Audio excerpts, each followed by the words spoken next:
The tax in kind, Lenin, 1921. The significance of the new policy and its conditions. Footnote: Lenin began to work on the tax in kind pamphlet at the end of March 1921, just after the 10th Party Congress, and finished it on April 21. He attached great importance to its earliest publication and distribution, because it explained the necessity of transition to the new economic policy. In early May, it was published as a pamphlet, and was soon after carried by the magazine Krasny November No. 1. It later appeared in pamphlet form in many towns, and was reprinted in part and in full in central and local papers. In 1921, it was translated into German, English, and French. A special resolution of the Central Committee instructed all regional, gubernia and UIST party committees to use the pamphlet to explain the new economic policy to the working people. End of footnote. Part 1. In lieu of introduction, the question of the tax in kind is at present attracting very great attention and is giving rise to much discussion and argument. This is quite natural,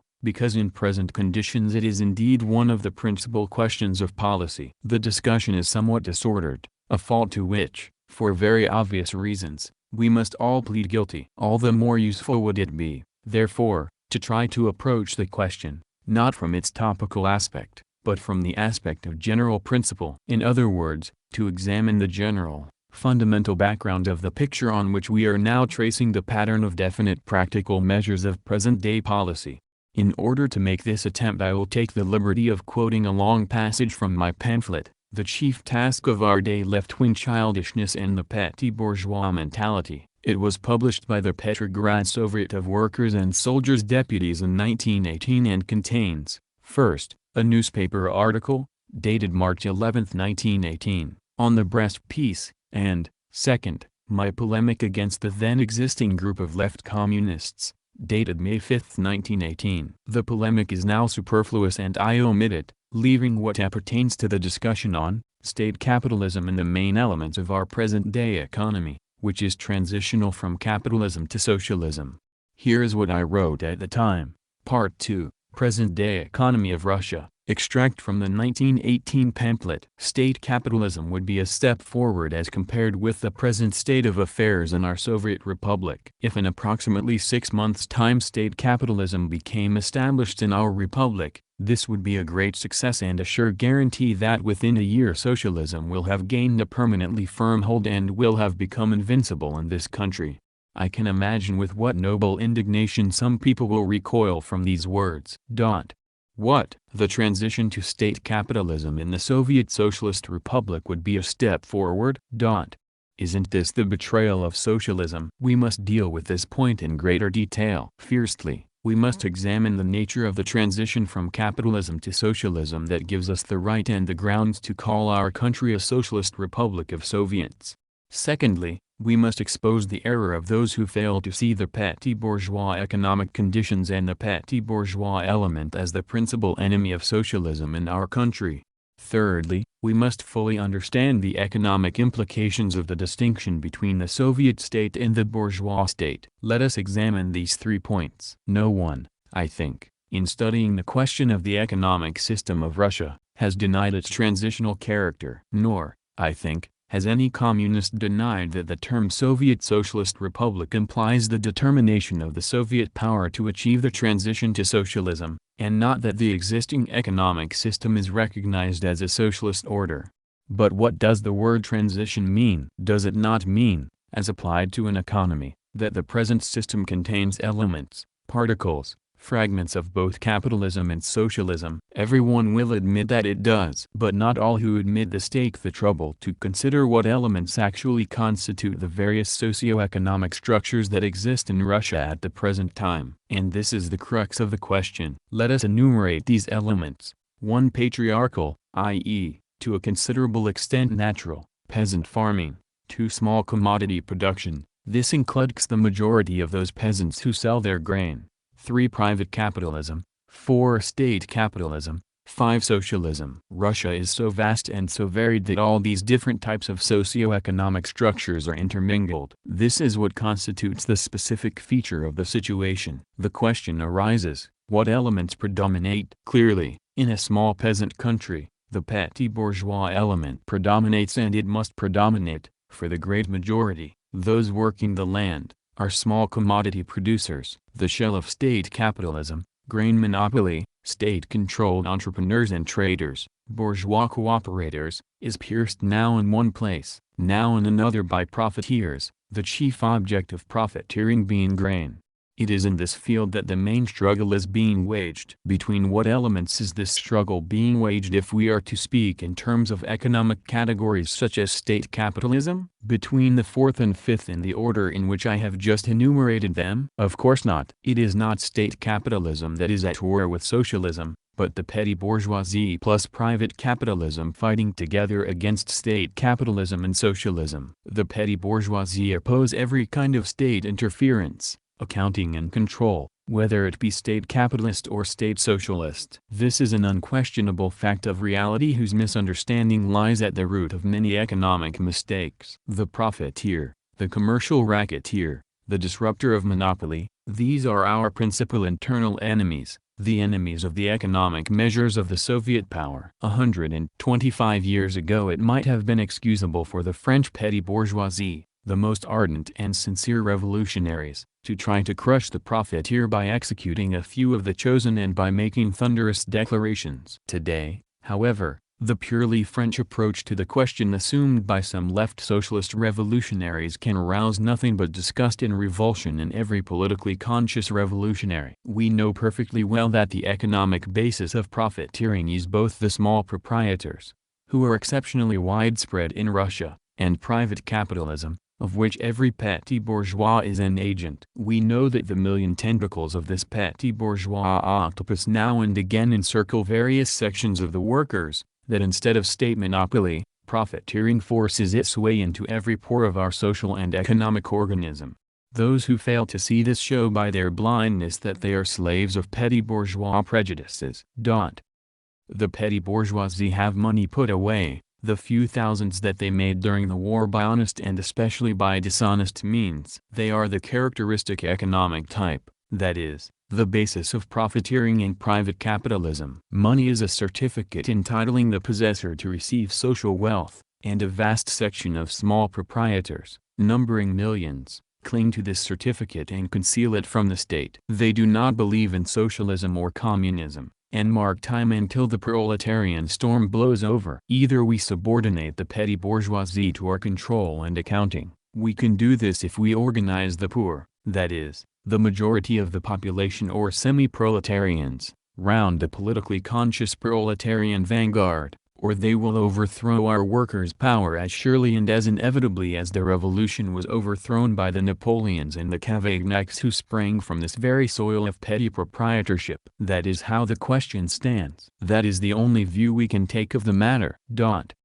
The petty bourgeois who hoards his thousands is an enemy of state capitalism. He wants to employ these thousands just for himself, against the poor, in opposition to any kind of state control. And the sum total of these thousands, amounting to many thousands of millions, forms the base for profiteering, which undermines our socialist construction. Let us assume that a certain number of workers produce in a few days values equal to 1,000. Let us then assume that 200 of this total vanishes owing to petty profiteering, various kinds of embezzlement and the evasion by the small proprietors of Soviet decrees and regulations. Every politically conscious worker will say that if better order and organization could be obtained at the price of 300 out of the 1,000 he would willingly give 300 instead of 200, for it will be quite easy under the Soviet power to reduce this tribute later on to, say, 100 or 50. Once order and organization are established and the petty bourgeois disruption of state's monopoly is completely overcome.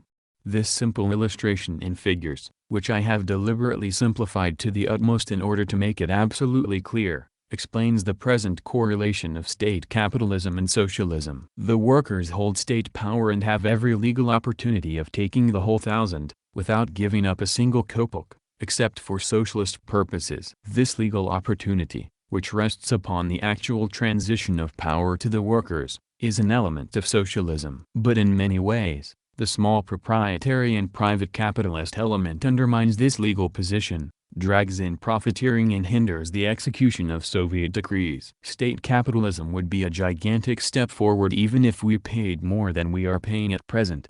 I took the numerical example deliberately to bring this out more sharply, because it is worth paying for tuition, because it is useful for the workers, because victory over disorder, economic ruin and laxity is the most important thing, because the continuation of the anarchy of small ownership is the greatest, the most serious danger, and it will certainly be our ruin, unless we overcome it, whereas not only will the payment of a heavier tribute to state capitalism not ruin us, it will lead us to socialism by the surest road. When the working class has learned how to defend the state system against the anarchy of small ownership, when it has learned to organize large-scale production on a national scale along state capitalist lines, it will hold, if I may use the expression, all the trump cards, and the consolidation of socialism will be assured.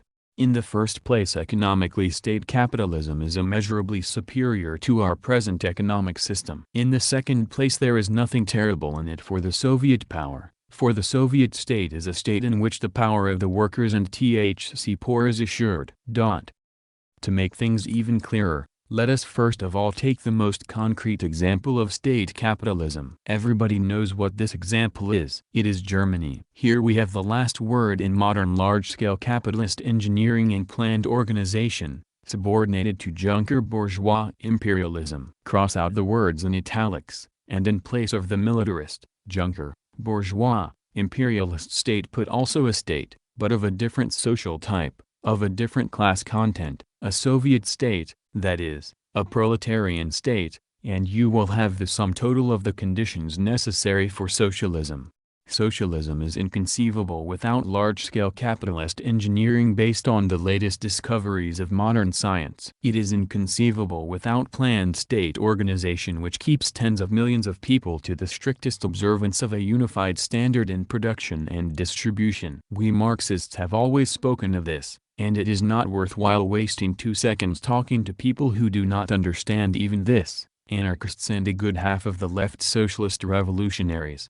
At the same time, socialism is inconceivable unless the proletariat is the ruler of the state. This also is ABC and history, which nobody, except Menshevik blockheads of the first order, ever expected to bring about complete socialism smoothly, gently, easily and simply, has taken such a peculiar course that it has given birth in 1918 to 2 unconnected halves of socialism existing side by side like 2 future chickens in the single shell of international imperialism. In 1918, Germany and Russia had become the most striking embodiment of the material realization of the economic, the productive and the socio-economic conditions for socialism, on the one hand, and the political conditions, on the other.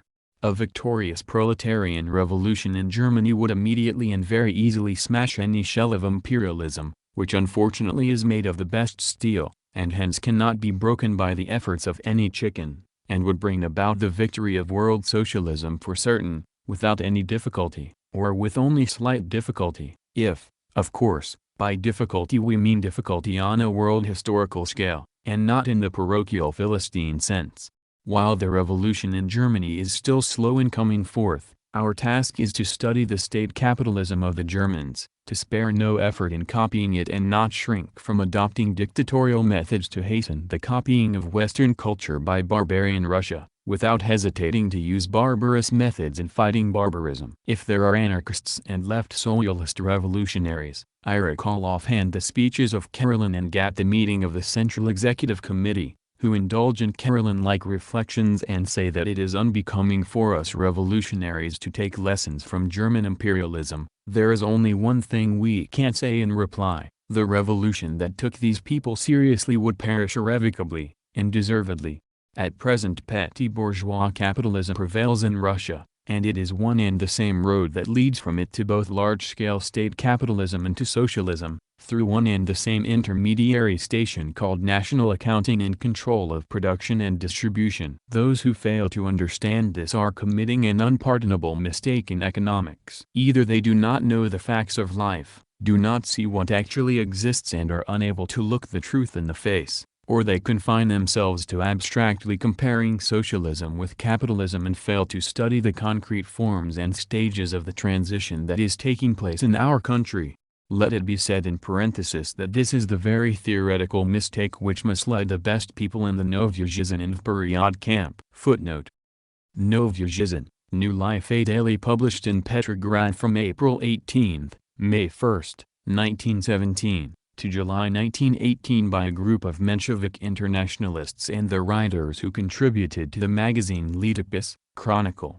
Lenin said their prevailing mood was one of intellectual skepticism, which is an expression of and a cover-up for a lack of principle. The newspaper was hostile to the October Revolution and the Soviet power. From June 1, 1918, it appeared simultaneously in Moscow and Petrograd, but both editions were closed down in July 1918. Forward, a daily published in Moscow from March 1917, first by the Moscow Menshevik Organization and then as the organ of the Moscow and Central Region Committees of the RSDLP Mensheviks, and from April 2, 1918, as the organ of the Central Commits of the Mensheviks. L. Martov, F. Idan and A. S. Martinov were among its editors. On May 10, 1918 it was closed down by the All-Russia Extraordinary Commission, (CHK), for counter-revolutionary activity, and its editors were committed for trial. On May 14, the paper resumed publication under the name Segdev Period, Always Forward, and was finally closed down in February 1919 under an All-Russia CEC decision. End of footnote. The worst and the mediocre of these, owing to their stupidity and spinelessness, tag along behind the bourgeoisie, of whom they stand in awe. The best of them have failed to understand that it was not without reason that the teachers of socialism spoke of a whole period of transition from capitalism to socialism and emphasized the prolonged birth pangs of the new society. Footnote: see Marx, Critique of the Gotha Program. End of footnote. And this new society is again an abstraction which can come into being only by passing through a series of varied, imperfect and concrete attempts to create this or that socialist state. It is because Russia cannot advance from the economic situation now existing here without traversing the ground which is common to state capitalism and to socialism, national accounting and control, that the attempt to frighten others as well as themselves with evolution towards state capitalism is utter theoretical nonsense. This is letting one's thoughts wander away from the true road of evolution, and failing to understand what this road is. In practice, it is equivalent to pulling us back to small proprietary capitalism. In order to convince the reader that this is not the first time I have given this high appreciation of state capitalism and that I gave it before the Bolsheviks seized power, I take the liberty of quoting the following passage from my pamphlet, The Impending Catastrophe and How to Combat It, written in September 1917.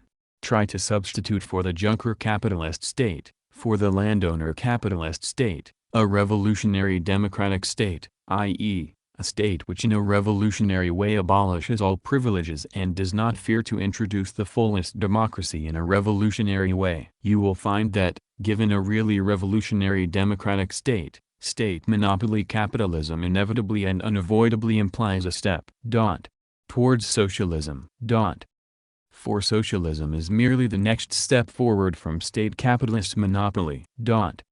State monopoly capitalism is a complete material preparation for socialism, the threshold of socialism, a rung on the ladder of history between which and the rung called socialism there are no intermediate rungs, pages 27 and 28. Please note that this was written when Kerensky was in power, that we are discussing not the dictatorship of the proletariat, not the socialist state, but the revolutionary democratic state. Is it not clear that the higher we stand on this political ladder, the more completely we incorporate the socialist state and the dictatorship of the proletariat in the Soviets, the less ought we to fear state capitalism? Is it not clear that from the material, economic and productive point of view, we are not yet on the threshold of socialism? Is it not clear that we cannot pass through the door of socialism without crossing the threshold we have not yet reached? The following is also extremely instructive. When we argued with Comrade Bukharin in the Central Executive Committee, he declared, among other things, that on the question of high salaries for specialists they were to the right of Lenin, for in this case they saw no deviation from principle, bearing in mind Marx's words that under certain conditions it is more expedient for the working class to buy out the whole lot of them, namely, the whole lot of capitalists, i.e., to buy from the bourgeoisie the land, factories, works and other means of production. Footnote: see Engels, The Peasant Question in France and Germany, Marx and Engels, Selected Works, Volume 2, Moscow, 1962, p. 438. End of footnote. That is a very interesting statement. Let us consider Marx's idea carefully. Marx was talking about the Britain of the 70s of the last century, about the culminating point in the development of pre-monopoly capitalism. At that time Britain was a country in which militarism and bureaucracy were less pronounced than in any other, a country in which there was the greatest possibility of a peaceful victory for socialism in the sense of the workers buying out the bourgeoisie. And Marx said that under certain conditions the workers would certainly not refuse to buy out the bourgeoisie. Marx did not commit himself, or the future leaders of the socialist revolution, to matters of form, to ways and means of bringing about the revolution. He understood perfectly well that a vast number of new problems would arise, that the whole situation would change in the course of the revolution, and that the situation would change radically and often in the course of the revolution. Well, and what about Soviet Russia? Is it not clear that after the seizure of power by the proletariat and after the crushing of the exploiters' armed resistance and sabotage, certain conditions prevail which correspond to those which might have existed in Britain half a century ago had a peaceful transition to socialism begun there? The subordination of the capitalists to the workers in Britain would have been assured at that time owing to the following circumstances. 1. The absolute preponderance of workers, of proletarians, in the population owing to the absence of a peasantry. In Britain in the 70s there were signs that gave hope of an extremely rapid spread of socialism among agricultural laborers. 2. The excellent organization of the proletariat in trade unions. Britain was at that time the leading country in the world in this respect. 3. The comparatively high level of culture of the proletariat, which had been trained by centuries of development of political liberty. 4. The old habit of the well-organized British capitalists of settling political and economic questions by compromise. At that time the British capitalists were better organized than the capitalists of any country in the world. This superiority has now passed to Germany. These were the circumstances which at the time gave rise to the idea that the peaceful subjugation of the British capitalists by the workers was possible. In our country, at the present time, this subjugation is assured by certain premises of fundamental significance: the victory in October and the suppression, from October to February, of the capitalists' armed resistance and sabotage. But instead of the absolute preponderance of workers, of proletarians, in the population, and instead of a high degree of organization among them, the important factor of victory in Russia was the support the proletarians received from the poor peasants and those who had experienced sudden ruin. Finally, we have neither a high degree of culture nor the habit of compromise. If these concrete conditions are carefully considered, it will become clear that we now can and ought to employ a combination of two methods. On the one hand, we must ruthlessly suppress the uncultured capitalists who refuse to have anything to do with state capitalism or to consider any form of compromise, and who continue by means of profiteering, by bribing the poor peasants, etc., to hinder the realization of the measures taken by the Soviets. On the other hand, we must use the method of compromise, or of buying out the cultured capitalists who agree to state capitalism, who are capable of putting it into practice and who are useful to the proletariat as intelligent and experienced organizers of the largest types of enterprises, which actually supply products to tens of millions of people. Bukharin is an extremely well-read Marxist economist. He therefore remembered that Marx was profoundly right when he taught the workers the importance of preserving the organization of large-scale production, precisely for the purpose of facilitating the transition to socialism. Marx taught that, as an exception, and Britain was then an exception, the idea was conceivable of paying the capitalists well, of buying them out, if the circumstances were such as to compel the capitalists to submit peacefully and to come over to socialism in a cultured and organized fashion, provided they were paid well. But Bukharin went astray because he did not go deep enough into the specific features of the situation in Russia at the present time, an exceptional situation when we, the Russian proletariat, are in advance of any Britain or any Germany as regards political system, as regards the strength of the workers' political power, but are behind the most backward West European country as regards organizing a good state capitalism, as regards our level of culture and the degree of material and productive preparedness for the introduction of socialism. Is it not clear that the specific nature of the present situation creates the need for a specific type of buying out operation which the workers must offer to the most cultured, the most talented, the most capable organizers among the capitalists who are ready to enter the service of the Soviet power and to help honestly in organizing state production on the largest possible scale? Is it not clear that in this specific situation we must make every effort to avoid two mistakes, both of which are of a petty bourgeois nature? On the one hand, it would be a fatal mistake to declare that since there is a discrepancy between our economic forces and our political strength, it follows that we should not have seized power. Such an argument can be advanced only by a man in a muffler, who forgets that there will always be such a discrepancy, that it always exists in the development of nature as well as in the development of society, that only by a series of attempts, each of which, taken by itself, will be one-sided and will suffer from certain inconsistencies, will complete socialism be created by the revolutionary cooperation of the proletarians of all countries. On the other hand, it would be an obvious mistake to give free rein to ranters and phrasemongers who allow themselves to be carried away by the dazzling revolutionary spirit, but who are incapable of sustained, thoughtful and deliberate revolutionary work which takes into account the most difficult stages of transition.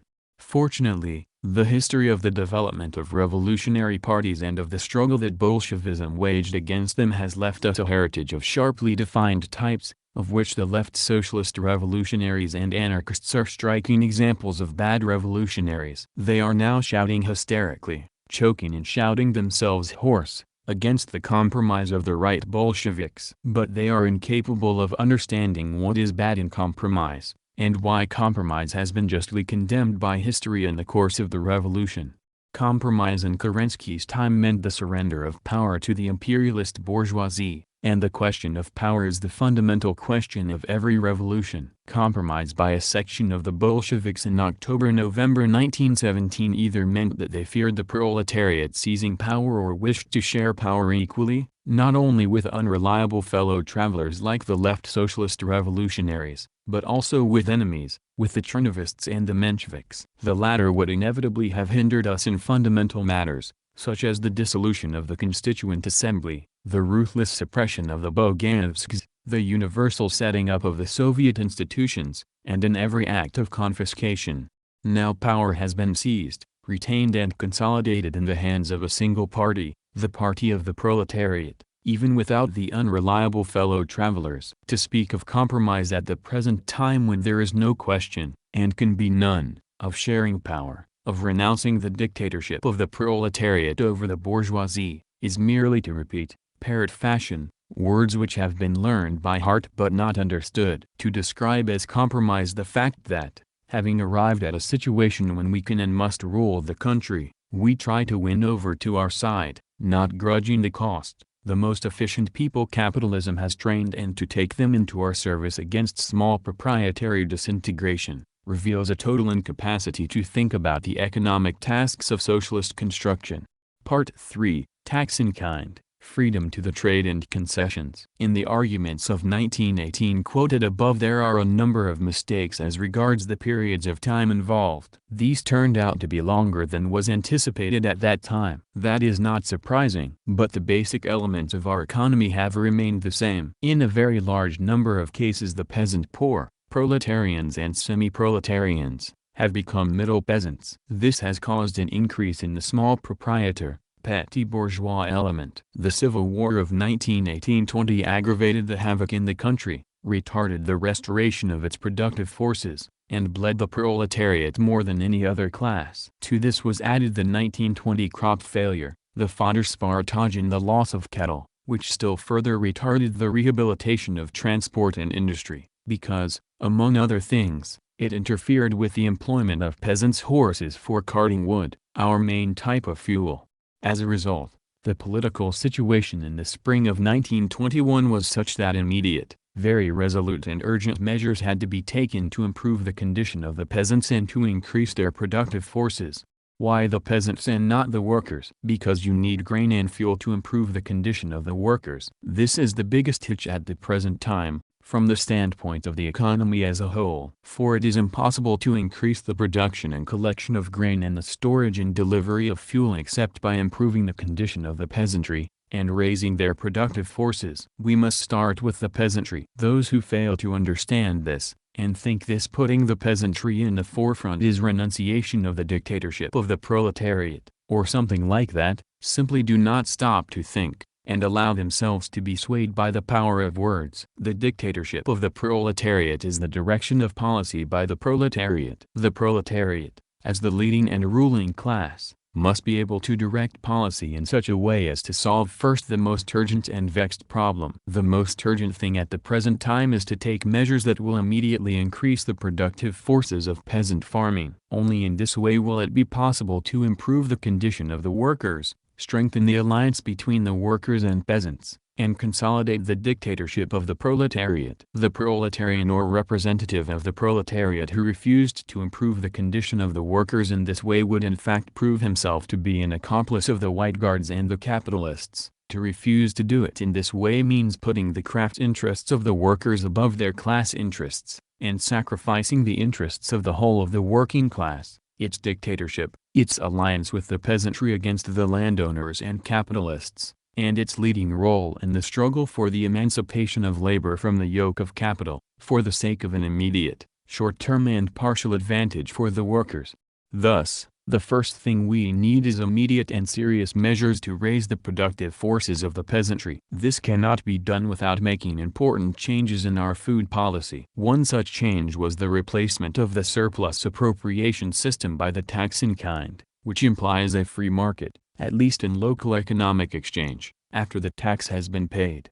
What is the essence of this change? Wrong ideas on this point are widespread. They are due mainly to the fact that no attempt is being made to study the meaning of the transition or to determine its implications, it being assumed that the change is from communism in general to the bourgeois system in general. To counteract this mistake, one has to refer to what was said in May 1918. The tax in kind is one of the forms of transition from that peculiar war communism, which was forced on us by extreme want, ruin and war, to regular socialist exchange of products. The latter, in its turn, is one of the forms of transition from socialism, with the peculiar features due to the predominantly small peasant population, to communism.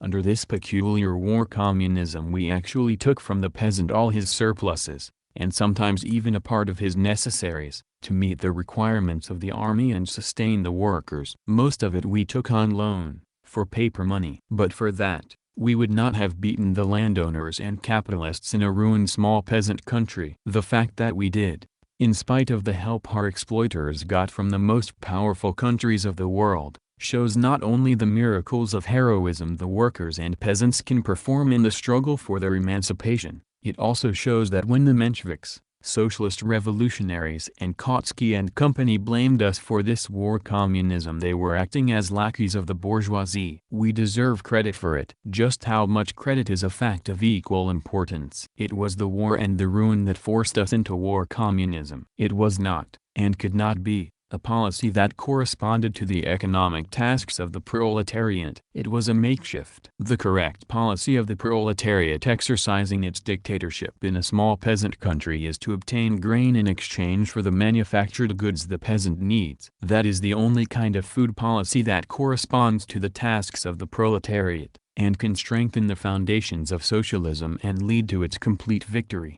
The tax in kind is a transition to this policy. We are still so ruined and crushed by the burden of war, which was on but yesterday and could break out anew tomorrow, owing to the rapacity and malice of the capitalists, that we cannot give the peasant manufactured goods in return for all the grain we need. Being aware of this, we are introducing the tax in kind, that is, we shall take the minimum of grain we require, for the army and the workers, in the form of a tax and obtain the rest in exchange for manufactured goods.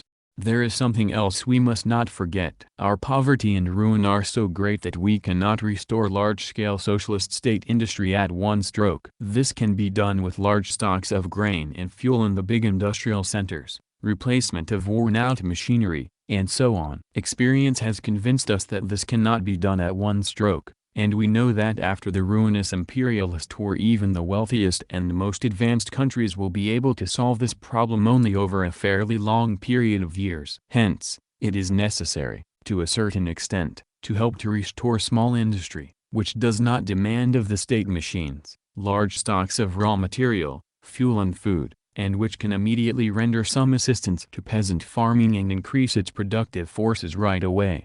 What is to be the effect of all this? It is the revival of the petty bourgeoisie and of capitalism on the basis of some freedom of trade, if only local. That much is certain, and it is ridiculous to shut our eyes to it. Is it necessary? Can it be justified? Is it not dangerous? Many such questions are being asked, and most are merely evidence of simple-mindedness. To put it mildly, look at my May 1918 definition of the Clements, constituent parts, of the various socio-economic structures in our economy. No one can deny the existence of all these 5 stages, or constituent parts, of the 5 forms of economy, from the patriarchal, i.e., semi-barbarian, to the socialist system. That the small peasant structure, partly patriarchal, partly petty bourgeois, predominates in a small peasant country is self-evident. It is an incontrovertible truth, elementary to political economy, which even the layman's everyday experience will confirm, that once you have exchanged the small economy is bound to develop the petty bourgeois capitalist way. What is the policy the socialist proletariat can pursue in the face of this economic reality? Is it to give the small peasant all he needs of the goods produced by large-scale socialist industries in exchange for his grain and raw materials? This would be the most desirable and correct policy, and we have started on it. But we cannot supply all the goods, very far from it, nor shall we be able to do so very soon. At all events not until we complete the first stage of the electrification of the whole country. What is to be done? One way is to try to prohibit entirely, to put the lock on all development of private, non-state exchange, i.e., trade, i.e., capitalism, which is inevitable with millions of small producers. But such a policy would be foolish and suicidal for the party that tried to apply it.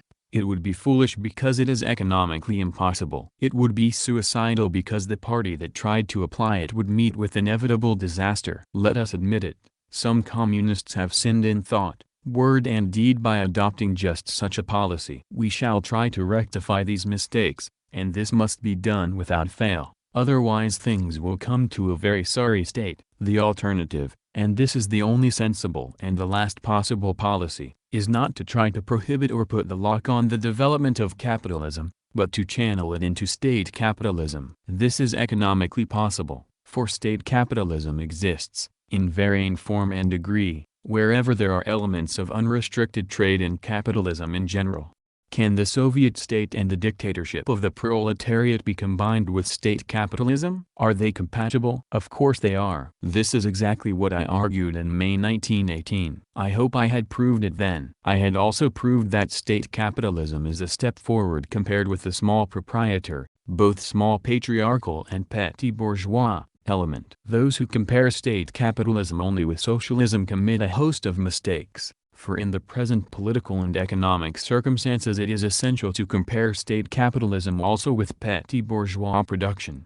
The whole problem, in theoretical and practical terms, is to find the correct methods of directing the development of capitalism, which is to some extent and for some time inevitable, into the channels of state capitalism, and to determine how we are to hedge it about with conditions to ensure its transformation into socialism in the near future.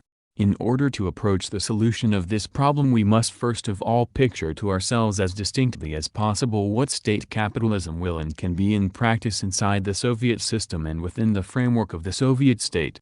Concessions are the simplest example of how the Soviet government directs the development of capitalism into the channels of state capitalism and implants state capitalism. We all agree now that concessions are necessary. But have we all thought about the implications? What are concessions under the Soviet system, viewed in the light of the above-mentioned forms of economy and their interrelations? They are an agreement, an alliance, a bloc between the Soviet, i.e., proletarian, state power and state capitalism against the small proprietor, patriarchal and petty bourgeois, element. The concessionaire is a capitalist. He conducts his business on capitalist lines, for profit, and is willing to enter into an agreement with the proletarian government in order to obtain super profits or raw materials which he cannot otherwise obtain, or can obtain only with great difficulty. Soviet power gains by the development of the productive forces, and by securing an increased quantity of goods immediately, or within a very short period. We have, say, 100 oil fields, mines and forest tracts. We cannot develop all of them for we lack the machines, the food and the transport. This is also why we are doing next to nothing to develop the other territories. Owing to the insufficient development of the large enterprises, the small proprietor element is more pronounced in all its forms,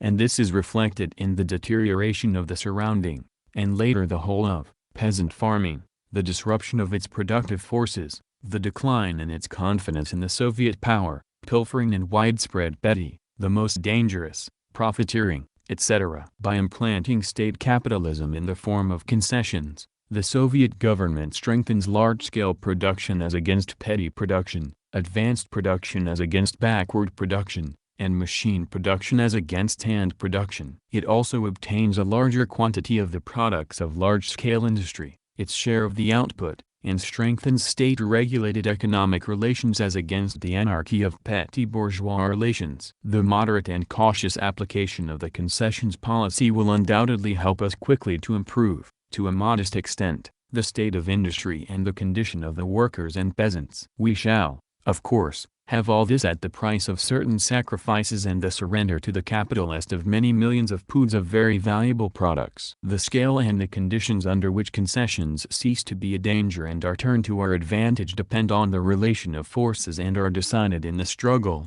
for concessions are also a form of struggle, and are a continuation of the class struggle in another form, and in no circumstances are they a substitution of class peace for class war. Practice will determine the methods of struggle. Compared with other forms of state capitalism within the Soviet system, concessions are perhaps the most simple and clear-cut form of state capitalism. It involves a formal written agreement with the most civilized, advanced, West European capitalism. We know exactly what our gains and our losses, our rights and obligations are. We know exactly the term for which the concession is granted. We know the terms of redemption before the expiry of the agreement. If it provides for such redemption, we pay a certain tribute to world capitalism, we ransom ourselves under certain arrangements, thereby immediately stabilizing the Soviet power and improving our economic conditions. The whole difficulty with concessions is giving the proper consideration and appraisal of all the circumstances when concluding a concession agreement, and then seeing that it is fulfilled. Difficulties there certainly are, and mistakes will probably be inevitable at the outset. But these are minor difficulties compared with the other problems of the social revolution and, in particular, with the difficulties arising from other forms of developing, permitting and implanting state capitalism. The most important task that confronts all party and Soviet workers in connection with the introduction of the tax in kind is to apply the principles of the concessions policy, i.e., a policy that is similar to concession state capitalism, to the other forms of capitalism, unrestricted trade, local exchange, etc. Take the cooperatives. It is not surprising that the tax-in-kind decree immediately necessitated a revision of the regulations governing the cooperatives and a certain extension of their freedom and rights. The cooperatives are also a form of state capitalism, but a less simple one. Its outline is less distinct, it is more intricate and therefore creates greater practical difficulties for the government. The small commodity producers' cooperatives, and it is these, and not the workers' cooperatives, that we are discussing as the predominant and typical form in a small peasant country, inevitably give rise to petty bourgeois, capitalist relations, facilitate their development, push the small capitalists into the foreground and benefit them most. It cannot be otherwise, since the small proprietors predominate, and exchange is necessary and possible. In Russia's present conditions, freedom and rights for the cooperative societies mean freedom and rights for capitalism. It would be stupid or criminal to close our eyes to this obvious truth. But, unlike private capitalism, cooperative capitalism under the Soviet system is a variety of state capitalism, and as such it is advantageous and useful for us at the present time, in certain measure, of course. Since the tax in kind means the free sale of surplus grain, over and above that taken in the form of the tax, We must exert every effort to direct this development of capitalism, for a free market is development of capitalism, into the channels of cooperative capitalism. It resembles state capitalism in that it facilitates accounting, control, supervision and the establishment of contractual relations between the state, in this case the Soviet state, and the capitalist. Cooperative trade is more advantageous and useful than private trade not only for the above-mentioned reasons, but also because it facilitates the association and organization of millions of people, and eventually of the entire population, and this in its turn is an enormous gain from the standpoint of the subsequent transition from state capitalism to socialism. Let us make a comparison of concessions and cooperatives as forms of state capitalism. Concessions are based on large-scale machine industry, cooperatives are based on small, handicraft, and partly even on patriarchal industry. Each concession agreement affects one capitalist, firm, syndicate, cartel or trust. Cooperative societies embrace many thousands and even millions of small proprietors. Concessions allow and even imply a definite agreement for a specified period. Cooperative societies allow of neither. It is much easier to repeal the law on the cooperatives than to annul a concession agreement, but the annulment of an agreement means a sudden rupture of the practical relations of economic alliance, or economic coexistence, with the capitalist. Whereas the repeal of the law on the cooperatives, or any law, for that matter, does not immediately break off the practical coexistence of Soviet power and the small capitalists, nor, in general, is it able to break off the actual economic relations. It is easy to keep an eye on the concessionaire but not on the cooperators. The transition from concessions to socialism is a transition from one form of large-scale production to another. The transition from small proprietor cooperatives to socialism is a transition from small to large-scale production, i.e., it is more complicated, but, if successful, is capable of embracing wider masses of the population, and pulling up the deeper and more tenacious roots of the old, pre-socialist and even pre-capitalist relations, which most stubbornly resist all innovations. The concessions policy, if successful, will give us a few model, compared with our own, large enterprises built on the level of modern advanced capitalism. After a few decades these enterprises will revert to us in their entirety. The cooperative policy, if successful, will result in raising the small economy and in facilitating its transition, within an indefinite period, to large-scale production on the basis of voluntary association. Take a third form of state capitalism. The state enlists the capitalist as a merchant and pays him a definite commission on the sale of state goods and on the purchase of the produce of the small producer. A fourth form, the state leases to the capitalist entrepreneur an industrial establishment, oil fields, forest tracts, land, etc., which belong to the state, the lease being very similar to a concession agreement. We make no mention of, we give no thought or notice to, these two latter forms of state capitalism, not because we are strong and clever but because we are weak and foolish. We are afraid to look the vulgar truth squarely in the face, and too often yield to exalting deception. Footnote: a paraphrase of Pushkin's words from his poem A Hero, in which he says that he prefers the stimulating falsehood to a mass of sordid truths. End of footnote. We keep repeating that we are passing from capitalism to socialism, but do not bother to obtain a distinct picture of the we. To keep this picture clear we must constantly have in mind the whole list, without any exception, of the constituent parts of our national economy, of all its diverse forms that I gave in my article of May 5, 1918. We, the vanguard, the advanced contingent of the proletariat, are passing directly to socialism, but the advanced contingent is only a small part of the whole of the proletariat while the latter, in its turn, is only a small part of the whole population. If we are successfully to solve the problem of our immediate transition to socialism, we must understand what intermediary paths, methods, means and instruments are required for the transition from pre-capitalist relations to socialism. That is the whole point. Look at the map of the RSFSR. There is room for dozens of large civilized states in those vast areas which lie to the north of Vologda, the southeast of Rostov-on and Saratov, the south of Orenburg and Omsk, and the north of Tomsk. They are a realm of patriarchalism, and semi-ing downright barbarism. And what about the peasant backwoods of the rest of Russia, where scores of versts of country track, or rather of trackless country, lie between the villages and the railways, i.e., the material link with the big cities, large-scale industry, capitalism and culture. Isn't that also an area of wholesale patriarchalism, Oblomovism and semi-barbarism? Footnote: Oblomov, a Russian landowner from I.A. Goncharov's eponymous novel, personifying sluggishness, stagnation and inertia. End of footnote. Is an immediate transition to socialism from the state of affairs predominating in Russia conceivable? Yes, it is, to a certain degree, but on one condition, the precise nature of which we now know thanks to a great piece of scientific work that has been completed. Footnote: on scientific work, the reference is to the plan for the electrification of Russia worked out by a state commission which consisted of the best scientists and specialists. It was the first long-range integrated state plan for laying the material foundation of socialism through electrification. The plan was published as a pamphlet for the 8th All-Russia Congress of Soviets and was approved by it. End of footnote. It is electrification. If we construct scores of district electric power stations, we now know where and how these can and should be constructed, and transmit electric power to every village. If we obtain a sufficient number of electric motors and other machinery, we shall not need, or shall hardly need, any transition stages or intermediary links between patriarchalism and socialism. But we know perfectly well that it will take at least 10 years only to complete the first stage of this one condition. This period can be conceivably reduced only if the proletarian revolution is victorious in such countries as Britain, Germany or the USA.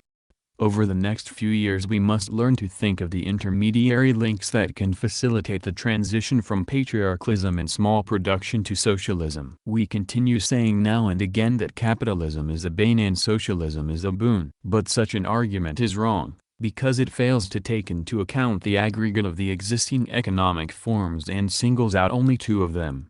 Capitalism is a bane compared with socialism. Capitalism is a boon compared with medievalism, small production, and the evils of bureaucracy which spring from the dispersal of the small producers. Inasmuch as we are as yet unable to pass directly from small production to socialism, some capitalism is inevitable as the elemental product of small production and exchange, so that we must utilize capitalism, particularly by directing it into the channels of state capitalism, as the intermediary link between small production and socialism, as a means, a path, and a method of increasing the productive forces.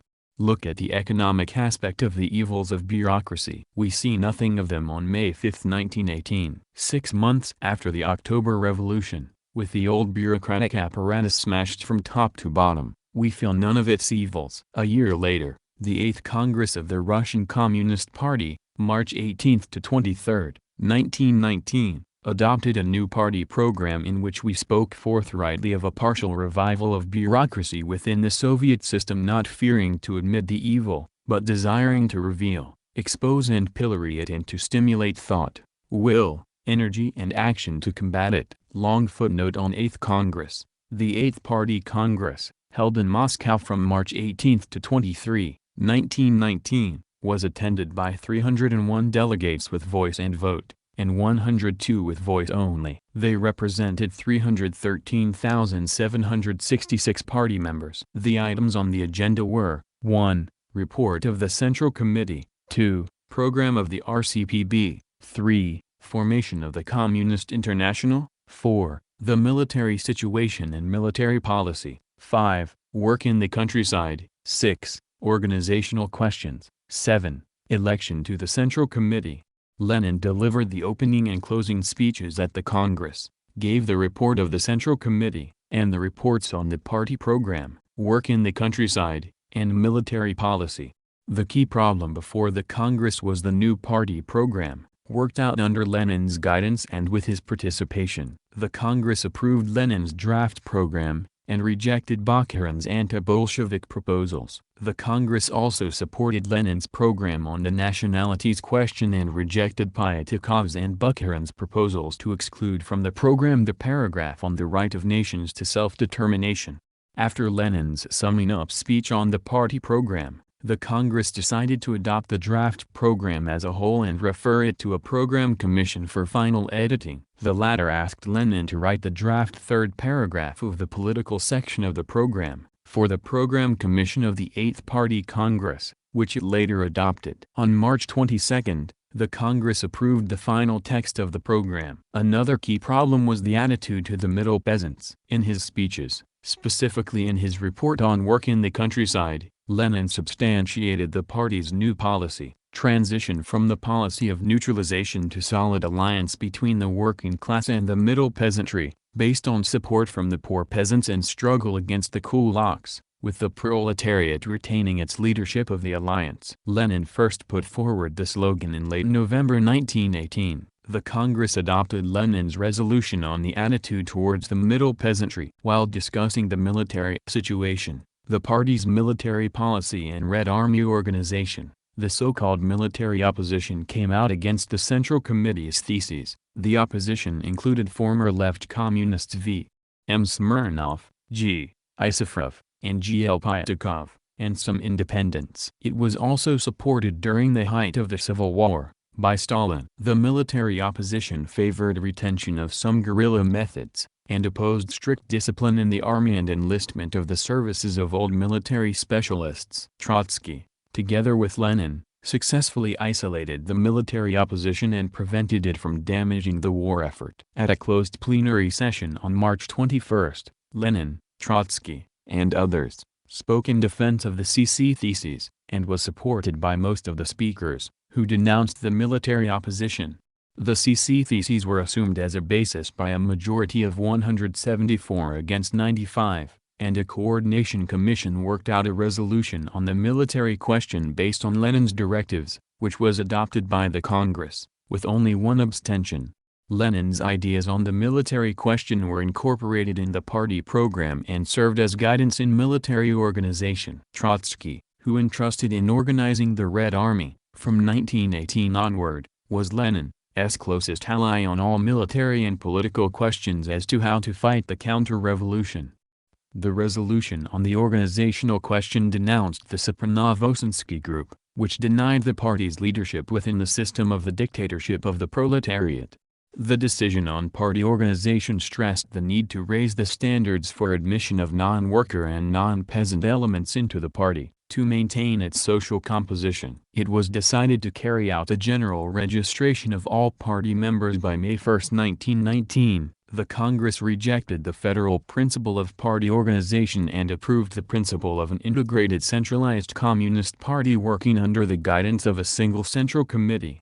The newly elected Central Committee was headed by Lenin. The Congress welcomed the establishment of the Third Communist International and adopted its platform. End of footnote. 2 years later, in the spring of 1921, after the 8th Congress of Soviets, December 1920, which discussed the evils of bureaucracy, and after the 10th Congress of the Russian Communist Party, March 1921, which summed up the controversies closely connected with an analysis of these evils, we find them even more distinct and sinister. What are their economic roots? They are mostly of a dual character. On the one hand, a developed bourgeoisie needs a bureaucratic apparatus, primarily a military apparatus, and then a judiciary, etc., to use against the revolutionary movement of the workers, and partly of the peasants. That is something we have not got. Ours are class courts directed against the bourgeoisie. Ours is a class army directed against the bourgeoisie. The evils of bureaucracy are not in the army,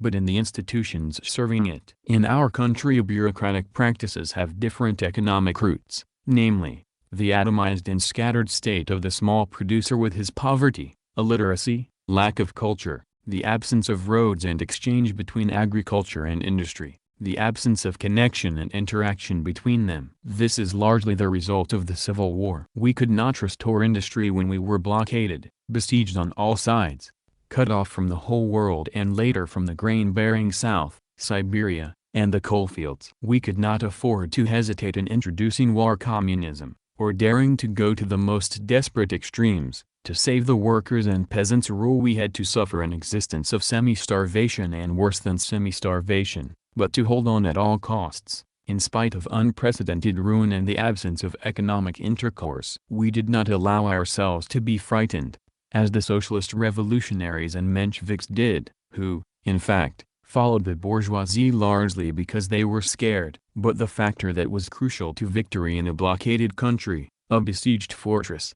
revealed its negative side by the spring of 1921, just when the last of the White Guard forces were finally driven from the territory of the RSFSR. In the besieged fortress, it was possible and imperative to lock up all exchange. With the masses displaying extraordinary heroism, this could be borne for 3 years. After that, the ruin of the small producer increased, and the restoration of large-scale industry was further delayed and postponed. Bureaucratic practices, as a legacy of the siege and the superstructure built over the isolated and downtrodden state of the small producer, fully revealed themselves.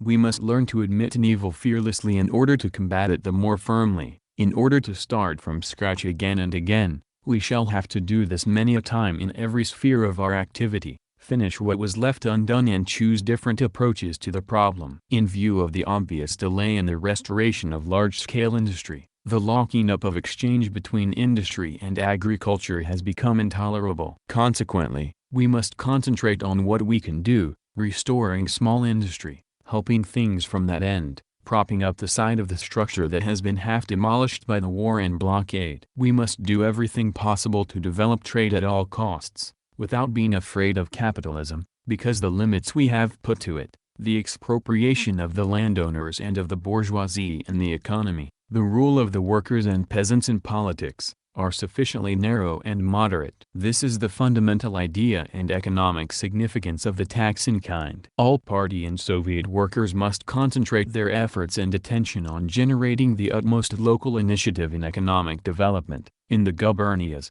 still more in the UISs, still more in the volosts and villages, for the special purpose of immediately improving peasant farming, even if by small means, on a small scale, helping it by developing small local industry. The integrated state economic plan demands that this should become the focus of concern and priority effort. Some improvement here, closest to the broadest and deepest foundation, will permit of the speediest transition to a more vigorous and successful restoration of large-scale industry.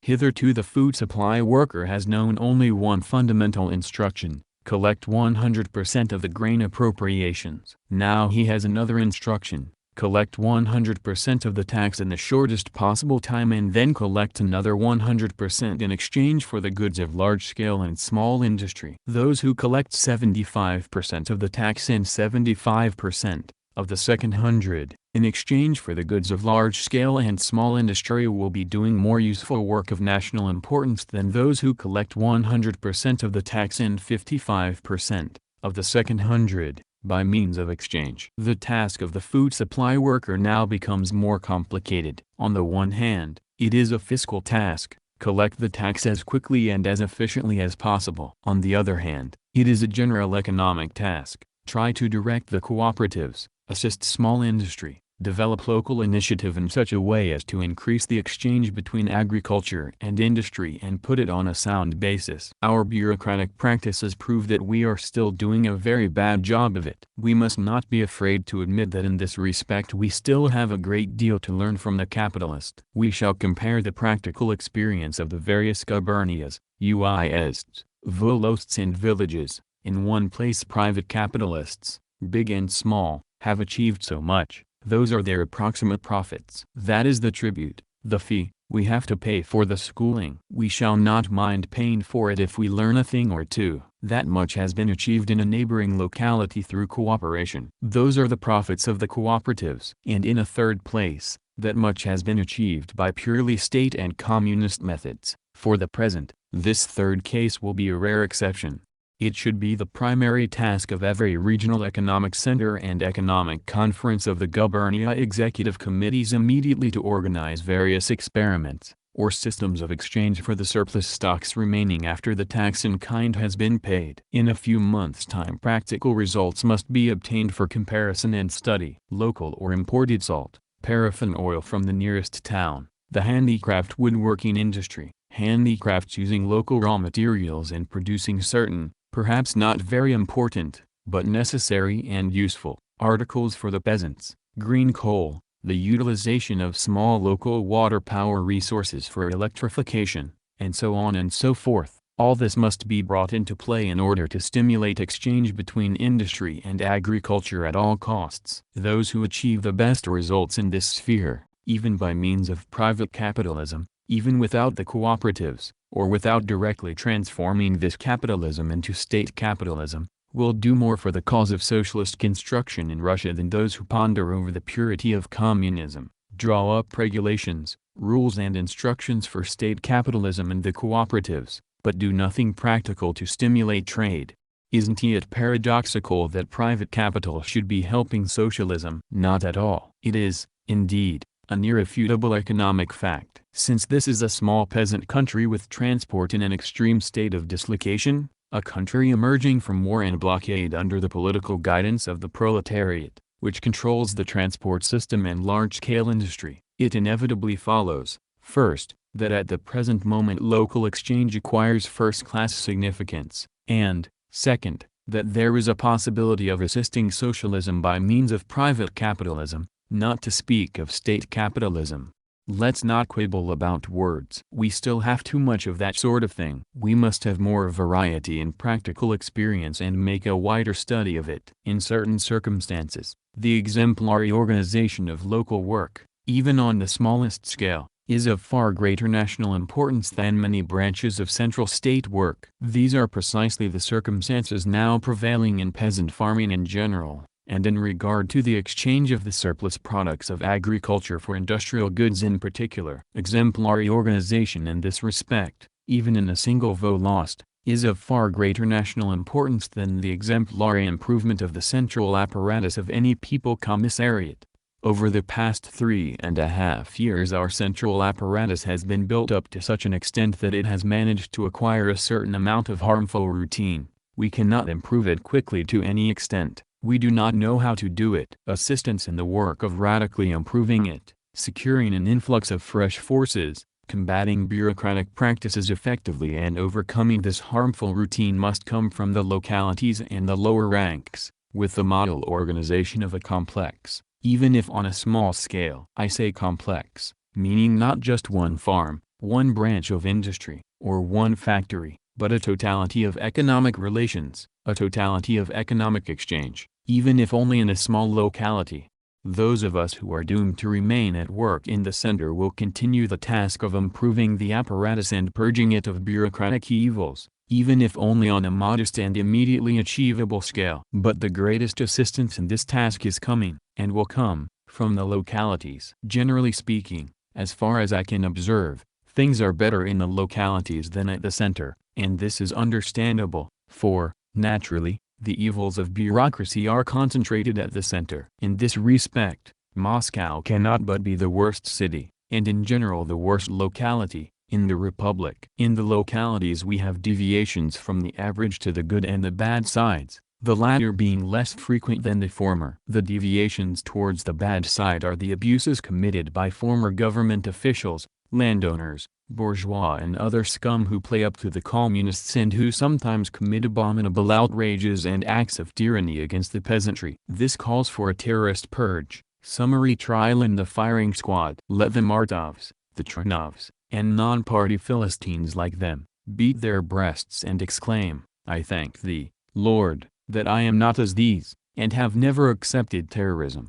These simpletons do not accept terrorism because they choose to be servile accomplices of the White Guards in fooling the workers and peasants. The socialist revolutionaries and Mensheviks do not accept terrorism because under the flag of socialism they are fulfilling their function of placing the masses at the mercy of the White Guard terrorism. This was proved by the Kerensky regime and the Kornilov Putsch in Russia, by the Kolchak regime in Siberia, and by Menshevism in Georgia. It was proved by the heroes of the Second International and of the 2.5 International in Finland, Hungary, Austria, Germany, Italy, Britain, etc. Let the flunky accomplices of White Guard terrorism wallow in their repudiation of all terrorism. Footnote on 2.5 International, an international association of centrist parties and groups, temporarily made to leave the Second International by revolutionary-minded workers' masses, called the 2.5 International. It was set up in Vienna in 1921 and broke up in 1923,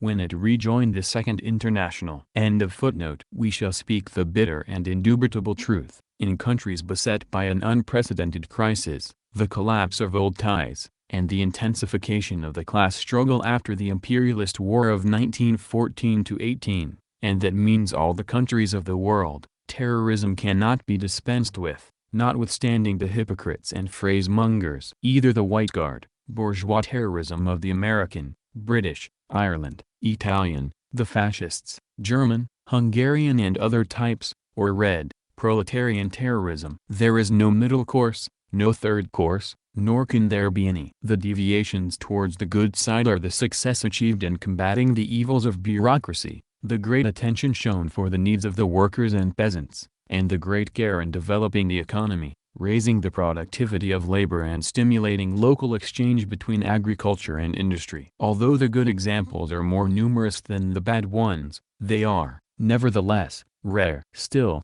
they are there. Young, fresh communist forces, steeled by civil war and privation, are coming forward in all localities. We are still doing far too little to promote these forces regularly from lower to higher posts. This can and must be done more persistently, and on a wider scale than at present. Some workers can and should be transferred from work at the center to local work as leading men of UISs and of Volosts, where they can organize economic work as a whole on exemplary lines. They will do far more good, and perform work of far greater national importance, than by performing some junction at the center. The exemplary organization of the work will help to train new workers and provide examples that other districts could follow with relative ease. We at the center shall be able to do a great deal to encourage the other districts all over the country to follow the good examples, and even make it mandatory for them to do so.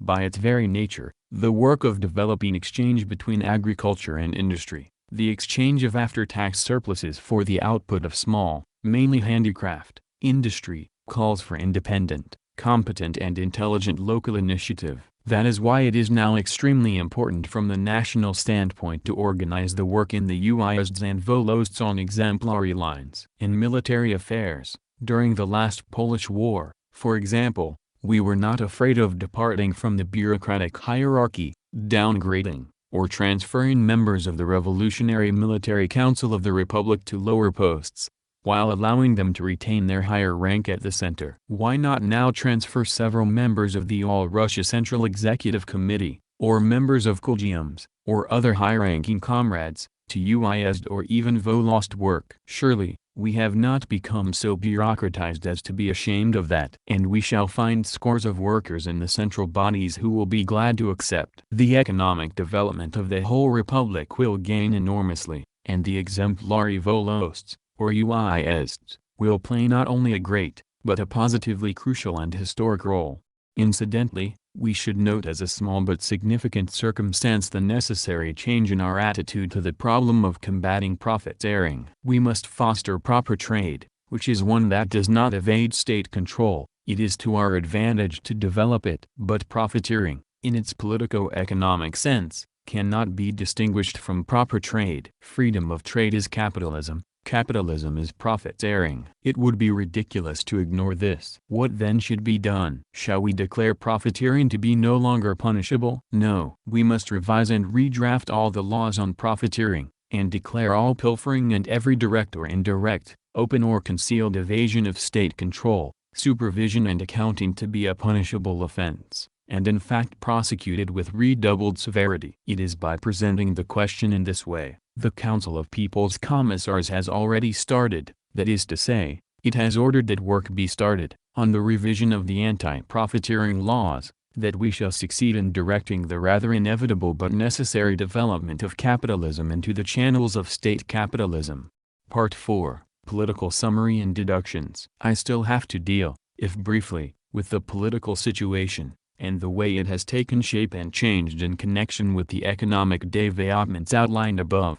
I have already said that the fundamental features of our economy in 1921 are the same as those in 1918. The spring of 1921, mainly as a result of the crop failure and the loss of cattle, brought a sharp deterioration in the condition of the peasantry, which was bad enough because of the war and blockade. This resulted in political vacillations which, generally speaking, expressed the very nature of the small producer. Their most striking expression was the Kronstadt mutiny. The vacillation of the petty bourgeois element was the most characteristic feature of the Kronstadt events. There was very little that was clear, definite and fully shaped. We heard nebulous slogans about freedom, freedom of trade, emancipation, Soviets without the Bolsheviks, or new elections to the Soviets, or relief from party dictatorship, and so on and so forth. Both the Mensheviks and the Socialist Revolutionaries declared the Kronstadt movement to be their own. Viktor Chernov sent a messenger to Kronstadt. On the latter's proposal,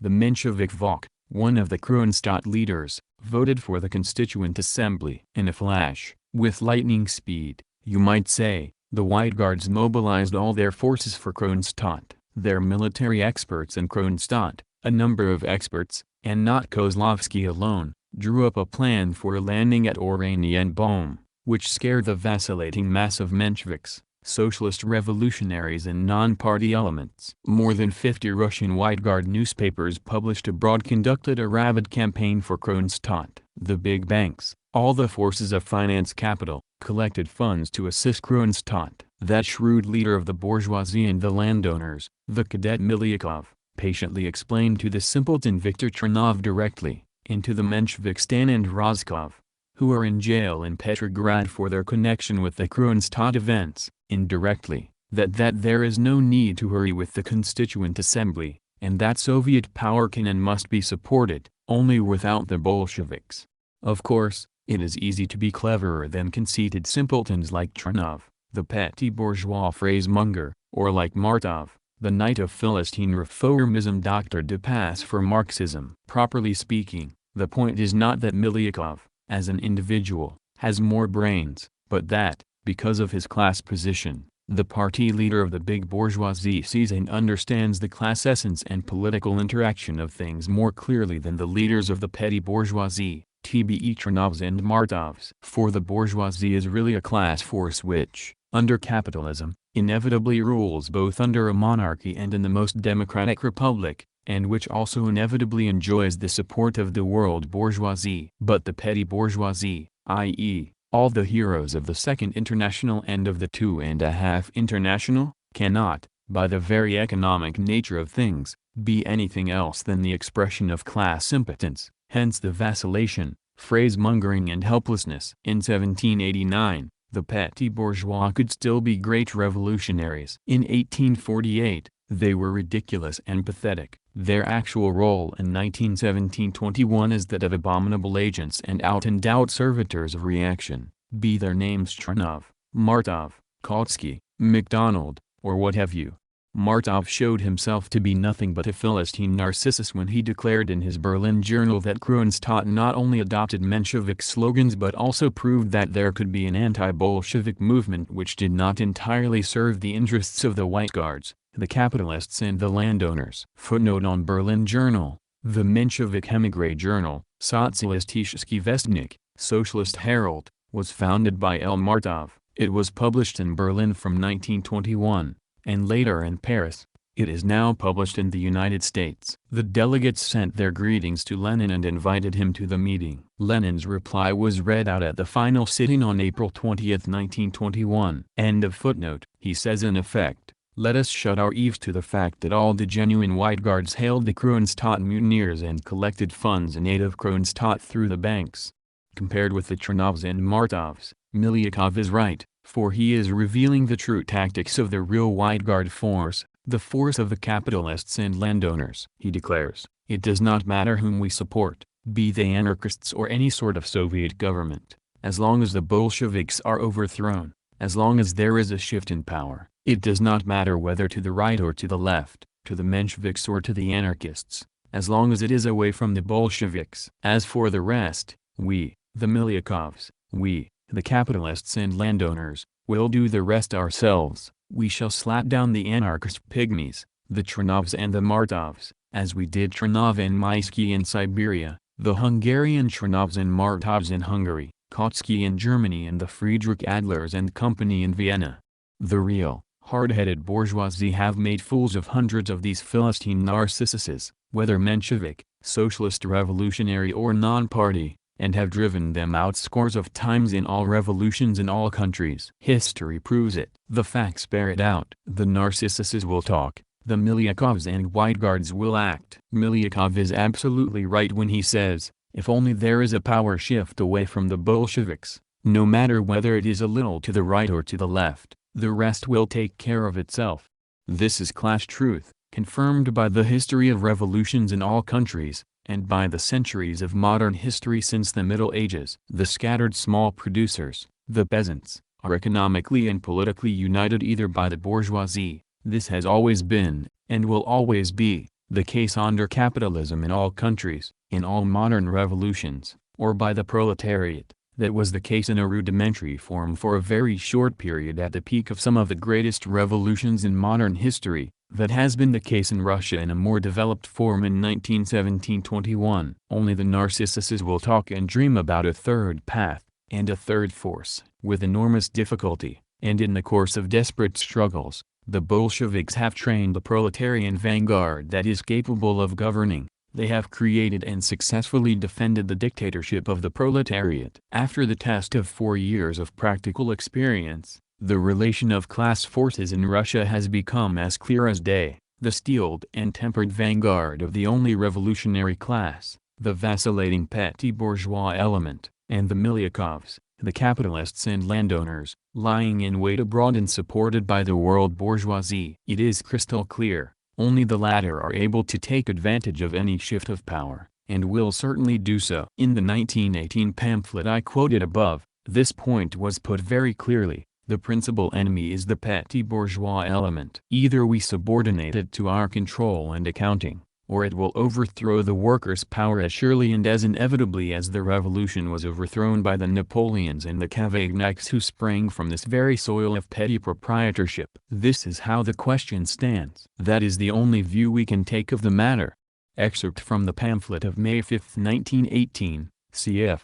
Above. Our strength lies in complete clarity and the sober consideration of all the existing class magnitudes, both Russian and international, and in the inexhaustible energy, iron resolve and devotion and struggle that arise from this. We have many enemies, but they are disunited, or do not know their own minds, like all the petty bourgeoisie, all the Martovs and Tronovs, all the non-party elements and anarchists. But we are united, directly among ourselves and indirectly with TBE proletarians of all countries. We know just what we want. That is why we are invincible on the world scale, although this does not in the least preclude the possibility of defeat for individual proletarian revolutions for longer or shorter periods.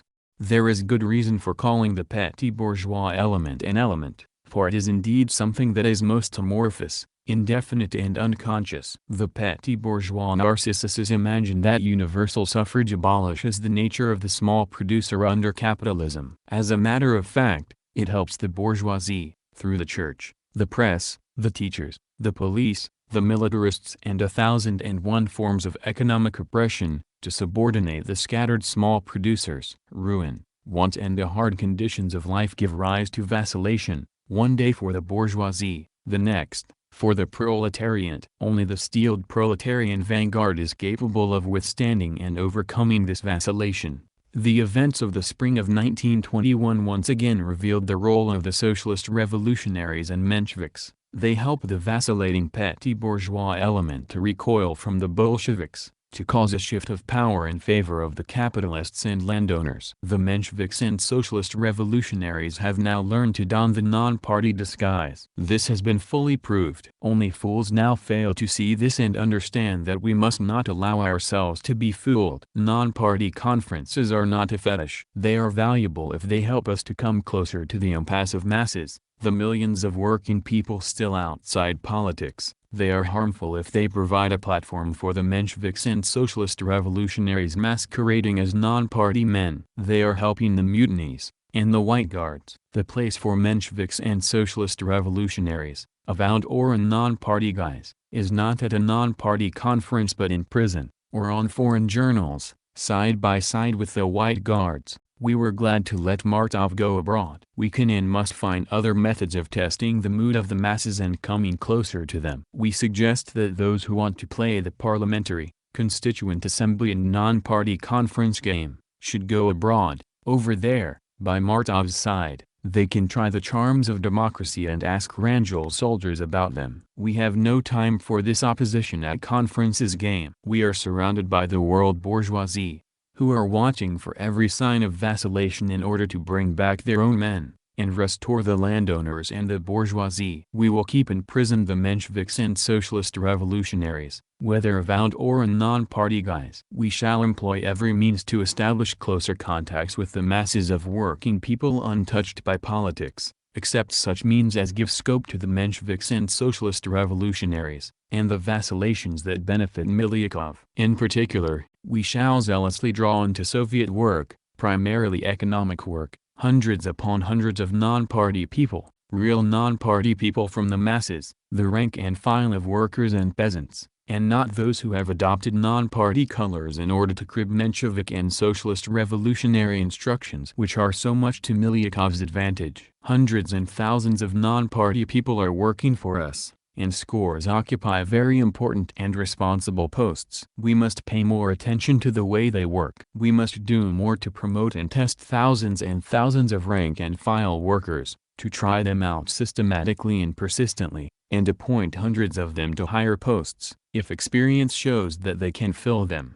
Our communists still do not have a sufficient understanding of their real duties of administration. They should not strive to do everything themselves, running themselves down and failing to cope with everything, undertaking 20 jobs and finishing none. They should check up on the work of scores and hundreds of assistants, arrange to have their work checked up from below, i.e., by the real masses. They should direct the work and learn from those who have the knowledge, the specialists, and the experience in organizing large-scale production, the capitalists. The intelligent communist will not be afraid to learn from the military expert, although 9/10 of the military experts are capable of treachery at every opportunity. The wise communist will not be afraid to learn from a capitalist, whether a big capitalist concessionaire, a commission agent, or a petty capitalist cooperator, etc., although the capitalist is no better than the military expert. Did we not learn to catch treacherous military experts in the Red Army, to bring out the honest and conscientious,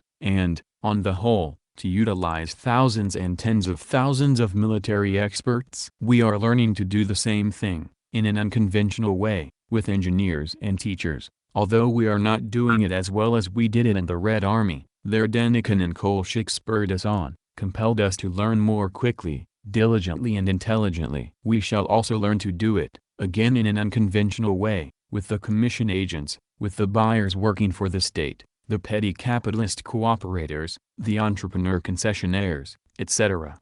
The condition of the masses of workers and peasants needs to be improved right away. And we shall achieve this by putting new forces, including non-party forces, to useful work. The tax in kind, and a number of measures connected with it, will facilitate this. We shall thereby cut at the economic root of the small producers' inevitable vacillations. And we shall ruthlessly fight the political vacillations, which benefit no one but Milyakov. The waverers are many, we are few. The waverers are disunited, we are united. The waverers are not economically independent, the proletariat is. The waverers don't know their own minds, they want to do something very badly, but Milyakov won't let them. We know what we want, and that is why we shall win. Part 5, Conclusion. To sum up, the tax in kind is a transition from war communism to a regular socialist exchange of products. The extreme ruin rendered more acute by the crop failure in 1920 has made this transition urgently necessary owing to the fact that it was impossible to restore large-scale industry rapidly.